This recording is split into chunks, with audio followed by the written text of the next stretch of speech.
Hi అండి. వెల్లుల్లి ఉప్మా అనగానే షాక్ అయ్యారా? కానీ ఇది చాలా బాగుంటుందండి. ట్రై చేయండి. బియ్యం రవ్వతో చేస్తారు. కావాల్సిన పదార్థాలు: బియ్యం రవ్వ, ఉప్పు, జీలకర్ర 1 టేబుల్ స్పూన్, ఆవాలు, పచ్చిశనగపప్పు, పచ్చిమిర్చి, వెల్లుల్లి అండి. చాలా సింపుల్, చాలా ఈజీగా అయిపోతుందండి.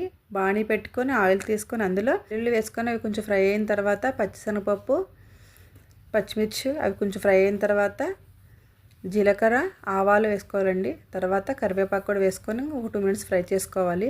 గ్లాసు రవ్వకి గ్లాసున్నర వాటర్ వేసుకోవాలండి. అప్పుడే పర్ఫెక్ట్గా వస్తుంది. సో తర్వాత సాల్ట్ వేసుకొని ముందు ఆ వాటర్ని బాయిల్ చేసుకోవాలి. అది బాయిల్ అయిన తర్వాత ఈ బియ్యం రవ్వ ఉంది కదండి, అందులో యాడ్ చేసుకోవడమేనండి.